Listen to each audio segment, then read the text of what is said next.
Hi friends, welcome to Kalai சிஸ்டிகா crazy corner.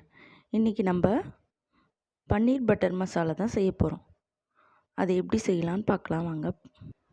அதற்கு தேவையான பொருட்கள்: பன்னீர் 1/4 கிலோ, 1 ஸ்பூன் உப்பு, கரம் மசாலா 1/2 ஸ்பூன், மிளகாய் சில்லி தூள் 1 ஸ்பூன், வெங்காயம் பொடிசா 2 வெங்காயம் அரிஞ்சு வச்சுருக்கேன், தக்காளி 3, வெங்காயம் ஒரு சின்னதாக மசாலா அரைக்கிறதுக்காக வச்சுருக்கோம், பச்சை மிளகாய் 2 போட்டிருக்கோம், தக்காளி பேஸ்ட் அரைச்சிக்கணும், தக்காளி, முந்திரி, சில்லித்தூள் இது 3த்தையும் பேஸ்ட்டாக அரைச்சி வச்சுருக்கணும். அது பக்கத்தில் வச்சுக்கோங்க. கேஸ் பற்ற வச்சு ஒரு வானல் வச்சுக்கோங்க. 3 ஸ்பூன் எண்ணெய் ஊற்றிக்குங்க.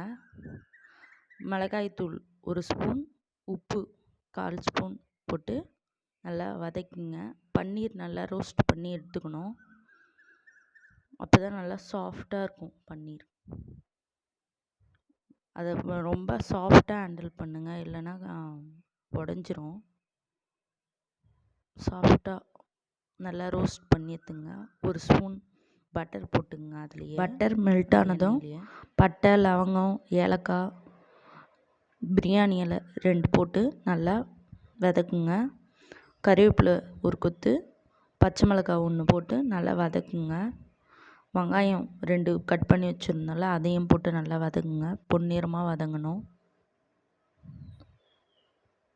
பொன்னிறமாக வதங்கினதும் தக்காளி, முந்திரி, சில்லித்தூள் எல்லாம் சேர்ந்து நம்ம பேஸ்ட்டாக அரைச்சி வச்சுருந்தோம், அதை போட்டு நல்லா பச்சை வாசனை போகிற வரைக்கும் நல்லா வதக்கிக்கணும்.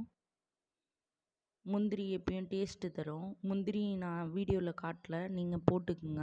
ஒரு 10 பல் போட்டுக்குங்க. 10 இல்லைனா 5 கூட போட்டுக்கலாம். ஃப்ரெஷ் க்ரீம் இருந்தால் கூட ஊற்றிக்கலாம்.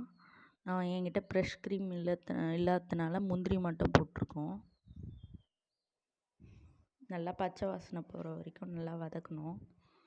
நல்லா மூடி வச்சுருங்க. எண்ணெய் பிரிஞ்சு தனியாக வரும், அது வரைக்கும் நல்லா அது குக் ஆகணும். தட்டு போட்டு மூடிட்டு வச்சுருங்க. அப்புறம் கரம் மசாலா 1/2 ஸ்பூன், 1 ஸ்பூன் உப்பு போட்டுக்குங்க. அதையும் நல்லா வதக்கி விடுங்க, பச்சை வாசனை போகணும். போட்டுட்டு இப்போ எண்ணெய் பிரிஞ்சு வந்த பிறகு பன்னீர் நம்ம ரோஸ்ட் பண்ணி வச்சுருந்ததை போட்டுட்டு ஒரே வாட்டி கலந்து விடுங்க.